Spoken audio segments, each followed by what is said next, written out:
कानून से देश चलता है, मोहब्बत से देश चलता है, समझे। बुलडोजर की 1975 में इमरजेंसी जो इंदिरा गांधी ने लगाई थी वो बहुत बड़ा कानून था। विपक्ष के नेताओं को उल्टा इस देश में 300 रुपया कमाने वाले 30 करोड़ लोग रहते हो, ये कहते चौथी इकोनॉमी जा रहा है। जब ये भारतीय जनता पार्टी ने कहा वो पप्पू हैं और इतना उनको प्रताड़ित किया, बताइए इतना प्रताड़ित किया। कितना मारा राहुल गांधी को, खूब पटक पटक के मारा है, खूब पटक पटक के मारा, इतना पटक पटक के मारा। बेचारा जो है अब तो बोलने से भी कतराता है नरेंद्र मोदी जी के खिलाफ। वो देश में संसद भवन में खड़ा होकर के इस देश के मेजोरिटी को हिंसक बता दिया। ये कहता है उनको गाली नहीं दे सकते हैं। अरे उनको लिए तो ऐसी ऐसी गालियां लिख करके रखे हैं ना, जिस दिन उस संसद से हट जाएगा उस दिन डूब के मर जाएगा वो। मैं बताऊं, ये बैल दूध देगा ना राहुल गांधी प्रधानमंत्री बनेगा। आप अपनी एनर्जी काहे वेस्ट कर रहे हैं। नमस्कार, मैं मेघा, स्वागत है आपका डेली न्यूज़ इंडिया पे। राहुल गांधी का रीसेंट वाला बयान, वैसे तो युवा नेता हैं, मतलब यूथ के चहीते नेता कहे जाते हैं, और उनका रिसेंटली जो बयान आया है कि 15 + 55 + 9 = 90, ऐसे करके उनका एक बयान आया है। तो ऑक्सफोर्ड यूनिवर्सिटी से पढ़ के आए हैं, उसके बावजूद इनकी मैथमेटिक्स ये है, उसी पे आज हम बात करेंगे। सर क्या नाम है? एडवोकेट सुशील दुबे। कैसे देखते हैं राहुल गांधी, के सच में यूथ नेता है, मानते हैं पहले आप? हाँ मानते हैं, पढ़े लिखे नेता हैं भाई, इटली से पढ़ के आए। पढ़े लिखे नेता, आपने वही तो मैं बता रही हूँ। आपने रिसेंट वाला इंटरव्यू देखा और क्या बेरोजगारी की बात करते हैं। यहाँ तो बात करते हैं, जब भारतीय जनता पार्टी से पूछो क्या हो रहा है तो कहेंगे हिंदू मुस्लिम हो रहा है। तो पहले कहते थे फॉग हो रहा है, अब कहते हैं हिंदू मुस्लिम हो रहा है।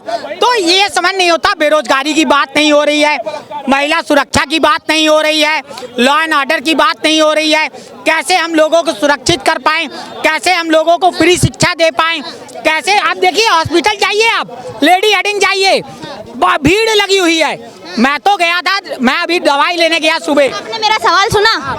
सवाल ये है कि राहुल गांधी जी जो अपना बयान दिए है कि 15 + 55 + 9 = 90, इसमें आप कह रहे पढ़े लिखे नेता है, तो क्या यही उनकी पढ़ाई है?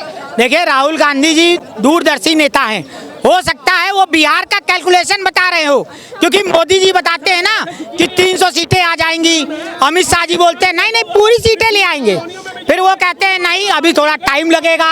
हो सकता है नीतीश कुमार जी नाराज हो गए हैं, नीतीश कुमार जी पाला छोड़ के चले जाएंगे। अगर बिहार की सरकार गिर गई तो सेंटर की भी सरकार खतरे में है। आखिर ये समझ नहीं आ रहा खिचड़ी पक क्या रही है, ये खिचड़ी कौन पका रहा है। कोई कहता है नमक ज्यादा हो गया, कोई कहता है कि खिचड़ी बना रहे हैं लेकिन खिचड़ी में पनीर भी डाल दो। तो अब ये जो बिहार की खिचड़ी है, अब देखते हैं जनता इसको खाएगी कि नहीं खाएगी, क्योंकि बिहार की जनता सबसे बड़ा मुद्दा जो लेके चली है वो बेरोजगारी लेके चली है। हर घर में 2 बेरोजगार हैं, 3 बेरोजगार हैं, महिलाएं असुरक्षित हैं, लोग असुरक्षित हैं। आप देखिए मर्डर हो जा रहे हैं, खुलेआम मर्डर हो रहे हैं, क्राइम इतना बढ़ता जा रहा है। पुलिस भी कह रही है कि हम क्या करें, जनता के बीच के ही लोग हैं, बाहर से कोई नहीं आता है। कभी कोई राम बनता है तो कभी कोई रावण बन जाता है। आपके अंदर ही राम और रावण छुपे हुए हैं, लेकिन हमें किस तरह से राम राज की बात करते करते। सवाल मेरा वही है, क्या राहुल गांधी सच में एक डिजर्विंग नेता हैं? उनकी मैच तो देखिए आप। अरे डिजर्विंग नेता क्यों नहीं है, जब ये भारतीय जनता पार्टी ने कहा वो पप्पू हैं और इतना उनको प्रताड़ित किया, बताइए इतना प्रताड़ित किया। कितना मारा राहुल गांधी को, खूब पटक पटक के मारा है, खूब पटक पटक के मारा, इतना पटक पटक के मारा।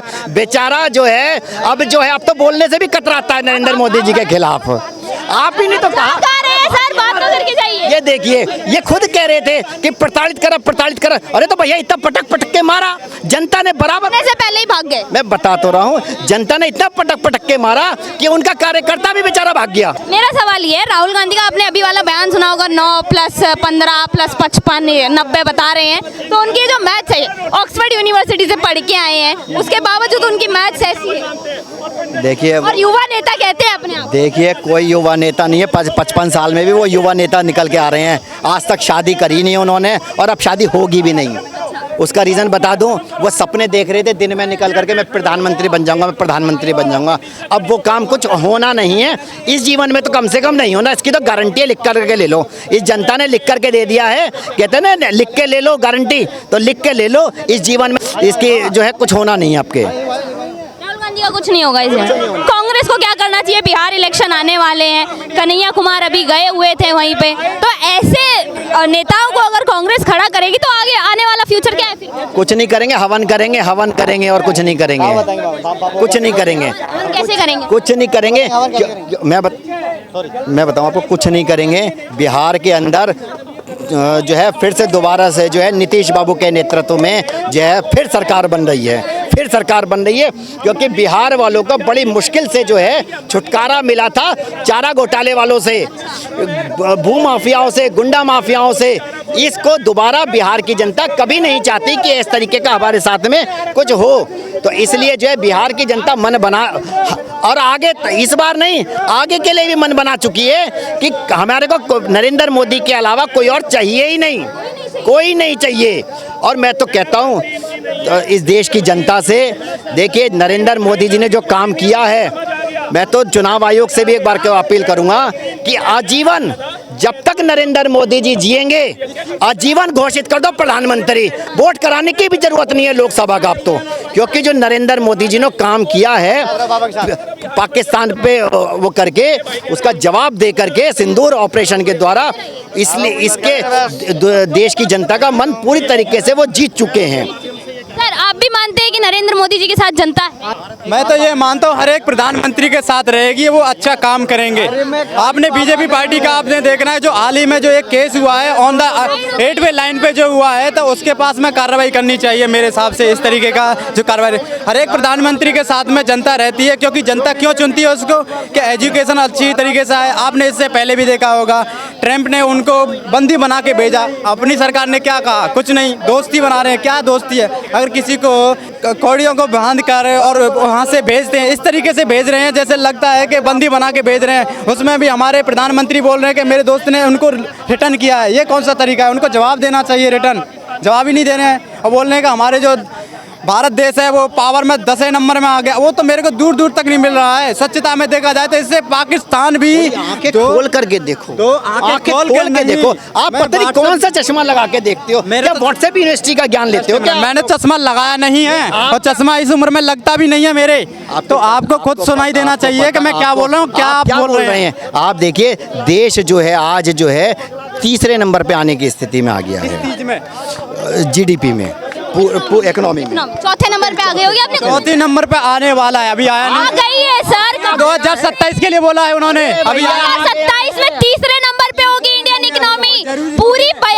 पूरा बयान तो सुना। ऐसे इकोनॉमी कैसे आती है? आप जो है, मैं बताऊं आपको, आप जो है देश के विरोध में क्यों बोलते हो? आप लोगों को नौकरी मिली, आप लोग जो है रोजगार मिला। आप क्या करते हैं? एक मिनट, आपका नाम? प्राइवेट जॉब करता हूँ, प्राइवेट जॉब करता आप हूँ, नाम बताइए। प्राइवेट जॉब करता हूँ। नाम बताइए। मेरा नाम राहुल है। राहुल, आपकी एज क्या है? मेरी 26 है।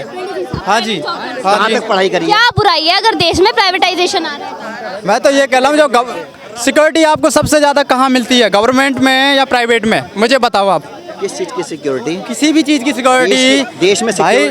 मेरा अब आपसे सवाल ये है सर, इस देश की पॉपुलेशन 140 करोड़ है। 110 करोड़ 140 करोड़ 140 करोड़ मान के चल, 140 करोड़ है। 140 करोड़ में से आप आधा मान लीजिए कि 75 करोड़ को आप कह रहे सरकारी नौकरी दे दीजिए। मैंने ऐसे तो कहा ही नहीं। आप कहना क्या चाह रहे हैं? कह रहे मैं प्राइवेट जॉब करता हूँ, सारी फैसिलिटीज गवर्नमेंट जॉब में मिलती है। ये बताइए, मेरी बात ये है कि जिस प्रदेश में कांग्रेस की सरकार है ना, वहाँ मलाई के साथ रोटी खाते हैं लोग। मर्सिडीज बेंज से और बड़ी बड़ी गाड़ियों से उतरते हैं वो नीचे। सबके पास सरकारी नौकरियां हैं। और जब कांग्रेस की सरकार थी 60 और 70 सालों से वर्षों से भारत में, तो सोने से लदे होते थे लोग और गाड़ियों से नीचे पैर नहीं रखते थे। सोने की कांग्रेस के राज में इतना, मतलब भारत विश्व गुरु था। अमेरिका भी भारत को ऐसे देखता था कि भारत कहाँ है। ये नंबर पे इन जैसे मूर्खों को, इन जैसे कॉन्फ्रेंस कर पाते हैं, वो कॉन्फ्रेंस कर पाते हैं जो आप अमेरिका का नाम ले रहे हो। उल्टी सीधी बातें ये पूछो। नहीं मोदी जी, एक मिनट, नहीं सुनिए, मनमोहन सिंह जो गूंगे रहते थे उनसे तो कभी सवाल नहीं करते थे। कॉन्फ्रेंस करो। अरे कॉन्फ्रेंस का सवाल क्या है? सवाल तो पूछो मुझसे, कॉन्फ्रेंस का सवाल क्या है तुम्हारा? सर आप कॉन्फ्रेंस कह रहे हैं, किस मुद्दे के ऊपर कॉन्फ्रेंस? हर किसी के ऊपर करना चाहिए। गवर्नमेंट आपको कॉन्फ्रेंस आपने की है, जितने भी लोग हैं मीडिया वालों के साथ में आपने उन्होंने की है, नहीं की है? आप लोगों का दायित्व है कि मैं ऑपरेशन सिंदूर के बाद में आपने देखा किससे किससे प्रश्न पूछते हो आप लोग? आपके नेता कौन सी अभी राहुल गांधी उर्फ राहुल खान ने बोला है, राहुल खान ने एक बयान दिया था कि सनातन एक बीमारी है। जो सनातन को फॉलो करते हैं उनके मानसिक संतुलन ठीक नहीं है, ये कोई धर्म हो ही नहीं सकता। कौन सा हनुमान, कौन सी वानर सेना, ऐसा कैसे इतिहास में हो सकता है कि बंदरों की सेना जाएगी, वो भी एक रावण कैसे महारथी को हरा के आएगी? ये ऑन रिकॉर्ड बयान है। अभी अगर ये मना कर देंगे तो मैं दिखा दूंगा। और फिर यार अभी आप दो, मैं मना की क्यों करूँ? राहुल गांधी मैंने तो आवाज नहीं ली भाई साहब, झूठ बोलने मेरा सवाल आपसे ये है, आपने अभी कौन क्या बोलूंगा? मैं तो भाई मेरे आप कह रहे थे राहुल गांधी, इंदिरा गांधी, तो भाई तुम पीएम बन जाओ, मैं तो बस भगवान आपकी मुंह में घी शक्कर देने की जरूरत नहीं है। मैं तो भाई मैं पीएम बन गया ना, तो भैया यार तुम्हारे जैसे लोगों का भाई डेवलपमेंट चाहते, विकास चाहते भाई, इस तरीके की बात नहीं कर रहे सर, ये कह रहे देश में विकास चाहते हैं। एक बयान आपने सुना होगा, मैं प्रधानमंत्री, अगर मैं प्रधानमंत्री बन गया ना, एक जिहादी नहीं बचेगा देश में। योगी आदित्यनाथ तो कुछ भी नहीं कर रहे, मैं तो त्राही त्राही मचा दूंगा। मैं बताऊंगा इनको कि हिटलर क्या होता है। जिस देश का प्रधानमंत्री राजा हिटलर होता है ना पत्रकार महोदया, वो देश राज करता है। हिटलर खुद मर गया, नहीं चलता है। बुलडोजर की पूजा करने वाले देश नहीं चला पाते हैं। हाँ, मैं उधर ही बोल रहा हूँ, आपसे पूछ रहा हूँ। मैं आपसे पूछ रहा हूँ, कानून से देश चलता है, मोहब्बत से देश चलता है, समझे? बुलडोजर की 1975 में इमरजेंसी जो इंदिरा गांधी ने लगाई थी, वो बहुत बड़ा कानून था।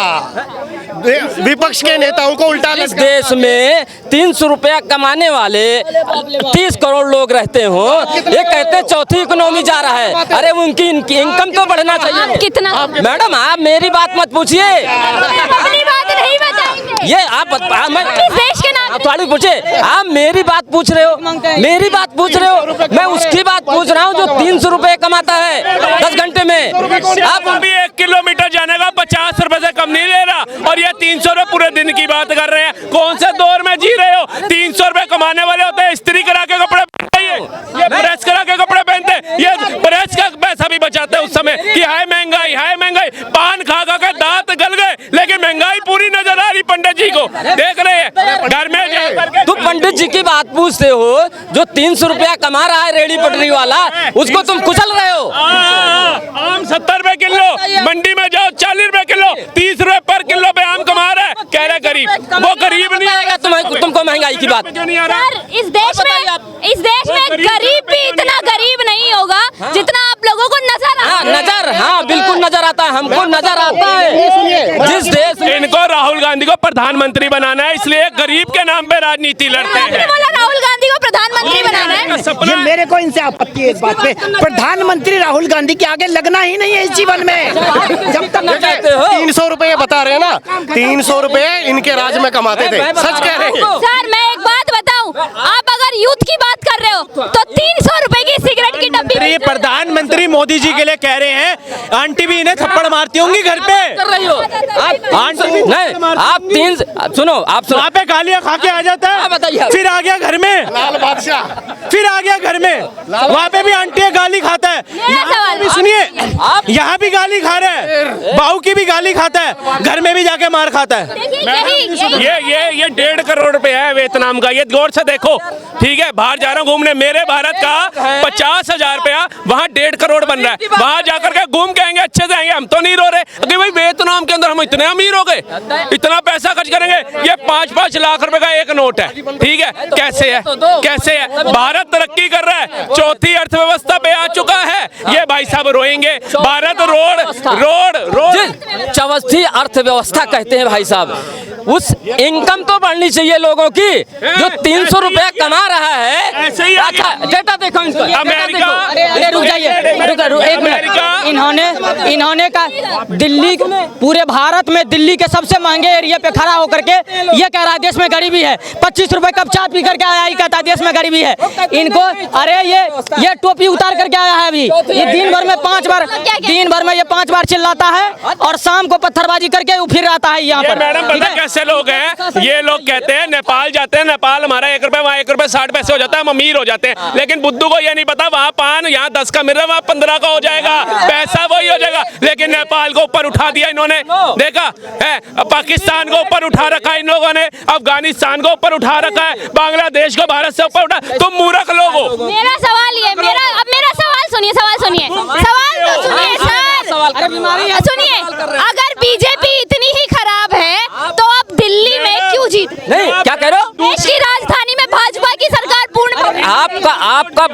आपका सवाल जो है, सुनो मैडम, सुनो, आप हंसो मत। आपका सवाल ये था कि 300 रुपए की सिगरेट पी जाते हैं लोग। बिल्कुल यही बोला ना आप, ये नहीं बोला आपने, ये इनसे नहीं पूछा जो 300 रुपया कमाते हैं वो अपना घर कैसे चलाते हैं, पूछा आपने? आपने पूछा? मेरा बिल्डर का काम है, मेरे यहाँ तो प्लम्बर भी आता है ना, कहता है बाबूजी ये नलका जोड़ने का भी 500 रुपए से कम नहीं लूंगा। अब बताइए उससे भी गरीब कौन है भारत के अंदर? रिक्शे वाला 50 रुपए से कम नहीं ले रहा दिल्ली के अंदर, पेंशन वाला 50 रुपए से कम का पेंशन। और देश की मजदूरी की बात नहीं करेंगे। अरे मैं बताऊं, ना बैल दूध देगा ना राहुल गांधी प्रधानमंत्री बनेगा। आप अपनी एनर्जी काहे वेस्ट कर रहे हैं? मैं इनकी बात से सहमत हूँ। देखिए, मैं इनकी बात से सहमत हूँ। पहले हमारा देश इतना विकसित था, वो जो रोबोट प्रधानमंत्री था ना, उसने हाथ जोड़ने के लिए एक महिला रखी हुई थी। उसने हाथ जोड़ने के लिए एक महिला रखी हुई थी जिसका नाम था एंटीनियो मैनो। एंटीनियो मैनो, ठीक है, हंस रहे। वो तो सोनिया गांधी जी है। अरे तो तुम सोनिया, तुम्हारी सोनिया आंटी है, मेरी तो एंटीनियो मैनो है भैया। और इनकी और सुनिए, हमारी तो आपकी आंटी, हमारी एंटीनियो इनकी मम्मी है। लाहौर भी लाखों क्या बात हुई? अल्हम्दुलिल्लाह हैं? एक बार सोनिया गांधी जी को घर में चेक कराइए, घर में चेक कराइए, देखो एक्सेप्ट कर रहे हैं। जो सुनो तो सही, सुनो, जो इनसे सवाल करेगा, सुनो, ये कह रहे सोनिया गांधी मम्मी है, राहुल गांधी गाली देवे, ये सबको गाली देवे। देखो कोई भी चुना हुआ व्यक्ति है इस देश का, किसी पार्टी का भी हो, उसको आप गाली नहीं दे सकते आप। इनके अब्बा, इनके जो अब्बा हैं, अरे सुनिए, इनके अब्बा है राहुल गांधी, वो हिंदू को हिंसक बता रहे थे कि नहीं बता रहे थे? इनके एक अब्बा हैं जिनका नाम है पागल राहुल गांधी। वो देश में संसद भवन में खड़ा होकर के इस देश के मेजोरिटी को हिंसक बता दिया। ये कहता है उनको गाली नहीं दे सकते हैं। अरे उनको लिए तो ऐसी गालियां लिख करके रखे हैं ना, जिस दिन उस संसद से हट जाएगा उस दिन डूब के मर जाएगा। वो ऑक्सफोर्ड से नहीं पढ़ के आए हैं, वो किसी मदरसा से पढ़ के आए हैं। मेरी बात मान लो, हरकतें देखी हैं आपने उन्हें। कभी मैं सुन रहा बयान चील कौओं को रोजगार देने की बात करते हैं, कभी कहते हैं दुर्योधन ने कभी GST लगाया था, नरेंद्र मोदी ने लगा दिया है, कभी वो फैक्ट्रियों लगाने की बात करते हैं, किसकी? जलेबी की। अब बताइए लोहे की जलेबी कौन खाएगा? बीजेपी कांग्रेस कार्यकर्ता खाएंगे? पूछिए इनसे, नहीं खाएंगे ना, तो वो मूर्ख है। क्या बोल रहे हैं? सोनिया गांधी पहले प्यार किससे की थी ये बता दो, जिससे प्यार का लड़का है। राहुल गांधी असली ओरिजिनल राजीव गांधी का लड़का है ही नहीं। पहले प्यार किसी और से करती थी, माधव। ये सब बातें ये नाचने वाली गाने वाली, यहाँ पे प्रधानमंत्री हमारा राजीव गांधी लेके आया नाचने वाली को, पसंद आ गई थी, नीली आंखें एकदम। ये सब बातें ना करें, ये एक कुछ भी और राजनीति। देश के गद्दार सोनिया गांधी को मैं समर्थन नहीं करता हूँ, देशभक्तों को समर्थन। ये कहा कि यार पालतू आपने वो कहावत सुनिए, बाबूजी तो बड़े हैं। बाबूजी आपने वो पिक्चर देखी ना, इनके जमाने की पिक्चर है, जब दो भाई हुआ करते थे जुड़वा, तो एक को तकलीफ होती थी तो दूसरे को भी तकलीफ होती थी। ऐसी पाकिस्तान टुकड़ा है और राहुल गांधी जी को तकलीफ हो रही है, ऐसे ही राहुल गांधी जी को तकलीफ हो रही है। ये जो ऑपरेशन सिंदूर वगैरह था, ये सब क्या बिहार इलेक्शन के लिए स्टंट खेला है बीजेपी ने? देखिए ये मूर्खों की सोच हो सकती है, देशभक्तों की नहीं हो सकती। आप बताइए, भारत में हर साल 365 दिन किसी ना किसी राज्य में तो इलेक्शन चलता ही रहता है। कभी ग्राम पंचायत के आते हैं, कभी निगम परिषद के आते हैं, कभी विधायक के आते हैं, कभी सांसद के आते हैं। आप बताइए, अगर आज बिहार में इलेक्शन है और पाकिस्तानी ने कश्मीर के अंदर 28 भारतीयों को मार दिया और हमने अगर उस पर कार्रवाई करी, तो क्या इलेक्शन से जोड़ दोगे आप बताइए? तो ये मूर्ख सोच सकते हैं, और वो मूर्ख एक ही पार्टी के बिलोंग करते हैं। वो पार्टी का नाम पूरा भारत जानता है। तभी आप देखिए, इतनी जल्दी डायनासोर भारत से विलुप्त नहीं होते जितनी जल्दी कांग्रेस विलुप्त हो गई। 28 राज्यों से देख लो, 29 में तो 3 राज्यों में बची है, 8 केंद्र शासित राज्यों में तो नजर भी नहीं आ रही है। तो आप बताइए, जनता समझ रही है ना कि ये बेवकूफ लोग हैं, इनकी जितनी सुनोगे अपने देश को खाई में डुबोगे, इसलिए इनको ही हटा दो। बिल्कुल, आज हट गए। आज हर जगह जाकर के देखिए भाजपा भाजपा भाजपा। क्यों है भाजपा? इसलिए तो भाजपा है। ये लोग भारतीय सेना तक पे सवाल उठाते हैं, उस पे क्या? देखिए सोच है, इनके पिताजी जो थे, इन्होंने कल एक बयान दे दिया कि ट्रम्प का फोन आ गया। ट्रम्प ने कहा हाँ नरेंद्र ने यहाँ से कहा सरेंडर। अब ये सरेंडर जो ये कह रहे हैं कि नरेंद्र मोदी ने कर दिया ट्रम्प के कहने पे, क्या उन्होंने बयान दिया? उन्होंने बोला सीज फायर लग गया, मोदी जी ने तो नहीं बोला। तो राहुल गांधी को किसका फोन आया? मैं जानना चाहता हूँ कि आपको किसने बताया आके कि भारत ने सीज फायर कर दिया? भारत ने इनके कहने पे सिंध नदी का पानी भी छोड़ दिया होगा फिर तो। और वो नेहरू जी को क्या हुआ था जिन्होंने पीओके दे दिया, सरेंडर कर दिया? वो इंदिरा जी को क्या हुआ था? 93,000 सैनिक छोड़ दिए, 54 नहीं ला पाई और सरेंडर कर दिया था। वो राजीव गांधी को क्या हुआ था कि राजीव गांधी को एक मानव बम सामने आके खड़ा हुआ, फट गया और उसके बाद उसके जो दोषी थे राजीव गांधी के, उनको पकड़ नहीं पाई और बाद की कांग्रेस की सरकार, सोनिया गांधी की सरकार सरेंडर कर गई। उसके बाद में क्या हुआ? भारत के हर एक राज्य में बम फट रहे थे, आतंकवादियों को पकड़ नहीं रहे थे और सरेंडर कर रहे थे। उसके बाद 26/11 का हमला हुआ, ये आतंकवादी को पकड़ नहीं रहे थे और सरेंडर कर रहे थे। वो कौन था राहुल गांधी जो बाहर जाकर के बोला कि भैया भारत में लोकतंत्र खत्म हो रहा है, आप आकर के अमेरिका को और यूरोप के देशों को इसमें हस्तक्षेप करना चाहिए और भारत की धज्जियां उड़ा करके सरेंडर करके आया था? वो कौन था जो राहुल गांधी कह रहा था भारत से आतंकवाद खत्म नहीं हो सकता? कौन आतंकवाद के खिलाफ सरेंडर कर रहा था? वो राहुल गांधी था। और ये कांग्रेस ही हो सकती है, नरेंद्र मोदी नहीं हो सकते। नरेंद्र मोदी ने तो अभी भी आके बोला जब राष्ट्र को संबोधित किया कि जिस भाषा में समझता है उस भाषा में समझाएंगे। अब नहीं तो मेरी गोली तो। हाँ, और अब बात होगी पीओके पे, अब बात होगी आतंकवाद पे, बिचौलियों की नहीं सुनूंगा। ये है नरेंद्र मोदी, जज्बे के साथ बोलते हैं। 76 साल के हो गए, लड़खड़ाते नहीं है, कभी सुस्ताते नहीं देखा, कभी बीमार नहीं देखा इस इंसान को। कभी अमेरिका का दौरा करके आएंगे तो सीधा आपको किसी ना किसी मीटिंग में दिखेंगे। सऊदी में थे जब पाकिस्तानियों ने ये हमला किया था, आते ही एयरपोर्ट पे पहले मीटिंग ली, घर नहीं गए, आराम नहीं किया। राहुल गांधी क्या करता है? इलेक्शन हारते ही बैंकॉक चला जाता है, इलेक्शन हारते ही इटली भाग जाता है, इलेक्शन हारते ही अमेरिका चला जाता है। ये देश चलाएंगे? देश चलाना सीखना है तो नरेंद्र मोदी से सीखो, जो आज 11 साल हो गए देश को कहाँ ले गया और थकता हुआ उसको किसी ने नहीं देखा, एक दिन की छुट्टी उसने नहीं ली। सर मेरा अंतिम सवाल आपसे ये रहेगा, भारतीय जनता पार्टी की इतनी बुराई करता है विपक्ष, एक वक्त था अटल बिहारी वाजपेयी सर विपक्ष में थे, तब जब भारत पे संकट पड़ा था तब उन्होंने विपक्ष में होके भी साथ दिया था, जो सत्ता में सरकार थी इंदिरा गांधी के टाइम पे उन्होंने साथ दिया था। पर आज ये लोग जब भारत पे संकट पड़ा है तो ये विपक्ष होने का पूरा कर्तव्य निभा रहे हैं। आपकी भावना क्या कहती है, आपके संस्कार क्या कहते हैं, आपकी संस्कृति क्या कहती है, आपकी जो परवरिश हुई है वो कैसे हुई है, ये मायने रखता है। अटल जी की जो परवरिश थी ना, वो संस्कार जो उनको दिए गए ना, इसलिए वो अटल जी कहलाए। वो कहते थे ये अर्पण की भूमि है, ये तर्पण की भूमि है, यहाँ की नदी नदी कंकड़ है और यहाँ का कंकड़ कंकड़ हमारे लिए शंकर है। हम जिएंगे तो इस भारत के लिए, मरेंगे तो इस भारत के लिए, और मरने के बाद बहती हुई गंगा में हमारी अस्थियों को कोई कान लगा करके सुनेगा तो उसमें से एक ही आवाज आएगी, भारत माता की जय। कभी ये विपक्षियों को सुना आपने? भारत माता की जय बोल दो तो कहते हैं सांप्रदायिक लोग हैं ये लोग हैं। उसके बाद आप बताइए, अटल जी विपक्ष में रह करके भी साथ दिया, ये क्यों नहीं देते? परवरिश सबसे महत्वपूर्ण चीज है आज के दौर के।